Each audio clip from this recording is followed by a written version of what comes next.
देखो जी, ये आध्यात्मिक प्रदर्शनी लगाई गई है। ये सतलोक आश्रम धनाना में लगाई गई है।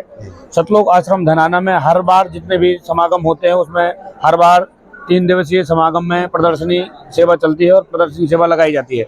इसमें धर्मदास जी महाराज के बारे में बताया गया है। धर्मदास जी महाराज और वो मथुरा गए थे। मथुरा में ये अपना पूजा पाठ कर रहे थे। उसी दौरान कबीर साहब जी जिंदा महात्मा के रूप में मिले और उनको दर्शन दिए और उनको ज्ञान से अवगत कराया। वो ज्ञान कुछ और था और उनका ज्ञान कुछ और था। इसी कड़ी में ये सब देखते हुए ये अपने आप अलुप्त हो जाते हैं जिंदा महात्मा के रूप में कबीर साहब जी। उसी दौरान ये अपना भोजन बनाने के लिए और भोजन बनाते हैं। भोजन शाम का वक्त हो जाता है तो ये लकड़ी जब आग में देते हैं तो इसमें कुछ चींटी रहती हैं, अंडे रहते हैं, वो जल जाते हैं। जलने के उपरांत तो जब वो देखते हैं कि भाई ये तो मेरे से बहुत बड़ा पाप हो गया है, इसको कैसे प्रायश्चित किया है, तो बताया गया है कि भाई कोई अगर पाप होता है तो साधु संतों को कुछ भोजन भंडारा करने से हमारे पाप कम हो जाते हैं। तो इन्होंने साधु संतों की तलाश की। तो इसमें साधु के भेष में कबीर परमात्मा जी आते हैं और साधु बनकर बैठ जाते हैं। और ये जो आपको ये काली काली जो चेटियां दिख रही हैं, ये चेटियां हैं जो इनको धर्मदास जी महाराज रोटी परोसते हैं भंडारा के लिए। तो वो जैसे भंडारा परोसते हैं तो वो वहाँ जिंदा महात्मा के रूप में जो साधु भेष में कबीर साहब जी वो देखते हैं कि ये तो आपने बहुत बड़ा पाप किया और पाप के दौरान ये हमको खिला रहे हो। तो वो कहते हैं महाराज ये कैसे हो सकता है।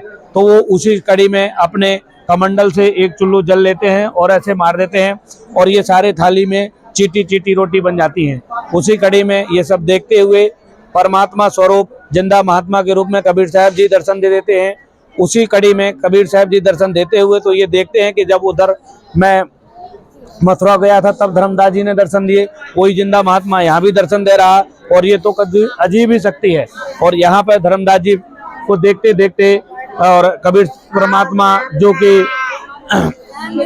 जिंदा महात्मा के रूप में थे और जिंदा महात्मा के रूप में फिर इसके बाद जो है लुप्त हो जाते हैं। लुप्त देखते देखते और घर जाते हैं, उनका मन नहीं लगता। उसके उपरांत उनकी जो धर्मपत्नी होती है, धर्मपत्नी देखते देखते उनका मन व्याकुल हो जाता है, तबीयत खराब रहती है, रोते बिलखते रहते हैं।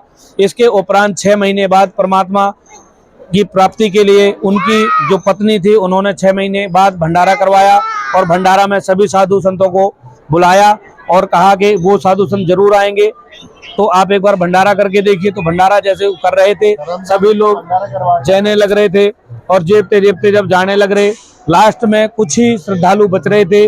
उसके दौरान देखा कि पीछे कदम के वृक्ष के पीछे जिंदा महात्मा के रूप में कबीर परमात्मा जी बैठे हुए हैं। जैसे धर्मदास जी महाराज की नजर पड़ी वो दौड़े गए। दौड़ते हुई उन्होंने उनके चरण पकड़ लिए और कहा, मालिक मैंने आपको कहाँ कहाँ नहीं खोजा, आप यहाँ विराजमान हो। मालिक मेरा तो आपके बिना दिल ही नहीं लगता, आपने ऐसा ज्ञान बताया, ऐसा रास्ता बताया। ये सब देखते हुए उन्होंने अपनी पत्नी को बुलाया। पत्नी उपरांत बुलाने एक पर तरफ धर्मदास जी महाराज बैठे हो, दूसरी तरफ उनकी पत्नी बैठी हुई हैं। परमात्मा स्वरूप कबीर साहब जी तखत पे विराजमान है। उसी कड़ी में इन्होंने ज्ञान गोष्ठी की, ज्ञान चर्चा की। परमात्मा ने ज्ञान चर्चा करते करते धर्मदास जी महाराज को सतलोक लेके गए।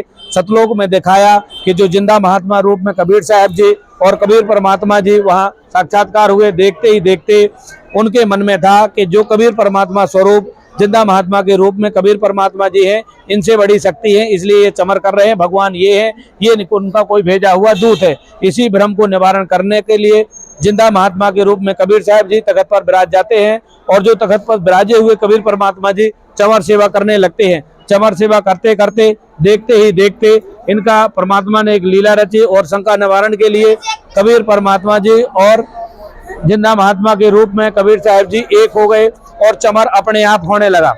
ये चमर अपने आप होने लगा जी और जिंदा महात्मा के रूप में कबीर साहब जी इस तखत पर विराज गए। तभी धर्मदास जी को विश्वास हुआ और उन्होंने हाथ जोड़े कि मालिक आप ही हो सब कुछ और तारणहार सब कुछ हो, आपको ही मैं जानता हूं और कोई नहीं है। यहाँ पे जी धर्मदास जी महाराज जब काशी गए, काशी में परमात्मा वही जुलाहा रूप में मिले और वही कबीर साहब जी मिले जब वो अपनी कुटिया में बैठे हुए थे और अपने कपड़े बुनने का काम कर रहे थे। तो ये लीला जी उन्होंने वहाँ की है जो वे धर्मदास जी महाराज काशी में गए थे। अब धर्मदास जी महाराज को कबीर साहब जी ज्ञान चर्चा अपनी लोकोक्तियों माध्यम से सुनाते हैं तो धर्मदास जी महाराज यहाँ लिपिबद्ध कर रहे, लिख लेते हैं। तो ये कबीर साहब जी ग्रंथ लिखा गया था जी, और धर्मदास जी महाराज ने लिखा था और कबीर साहब जी ने बताया था। कबीर साहब जी का जन्म नहीं होता, कबीर साहब जी मरते भी नहीं, सात शरीर आए थे और सात शरीर चले गए। उसी दौरान ये जब सात शरीर गए तो मगहर में जाके काशी में, और एक तरफ जब कबीर साहब जी सतलोक गए उसी दौरान उनके नीचे स्थान पर फूल के फूल मिले।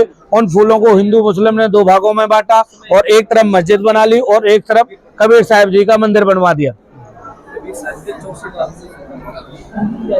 यहाँ पर जी संत रामपाल जी महाराज अपने शिष्यों को गांव-गांव जाके, घर घर जाके अपने शिष्यों को नाम दीक्षा देते हुए और सत्संग करते हुए यहाँ पे जी तत्वदर्शी संत की पहचान बताई हुई है। इस चित्र के माध्यम से जो ये उल्टा लक्षा हुआ ब्रेक की भगत खड़े हुए हैं, देख रहे हैं, जो ये तत्वदर्शी संत की पहचान बताई हुई है। आप अपने चैनल के माध्यम से इनको दिखा दो। पूरा इसी प्रकार से गीता जी में प्रमाण जो दिया गया है, गीता अध्याय 15 श्लोक नंबर 1 से 2 तथा श्लोक नंबर 16 से 17 में बताया गया है जो उल्टा लटका हुआ जो पेड़ है, वृक्ष है, इसकी उत्पत्ति कैसे है, मूल जड़ क्या है, कौन ब्रह्मा कौन विष्णु कौन संसार के ये पत्ते नामक, कैसे हम भक्ति कर रहे हैं कैसे नहीं कर रहे, मूल जड़ क्या है, ये गीता के अध्याय श्लोक नंबर 1 व 2 तथा श्लोक नंबर 17, 16 और 17 में बताया गया है जी। ठीक इसी प्रकार कबीर साहब जी भगवान है, बाखबर संत रामपाल जी महाराज। पवित्र कुरान शरीफ में भी प्रमाण है। सूरत फुरकानी आयत 25 से 52 से 59 में हजरत मोहम्मद साहब जी कुरान शरीफ का ज्ञानदाता अल्लाह कहा गया है। तो ये प्रमाण हर जगह वेद में, कुरान में, गीता में, बाइबल में, सारी चीजों में ये प्रमाण मिलता है कि कबीर साहब ही भगवान है।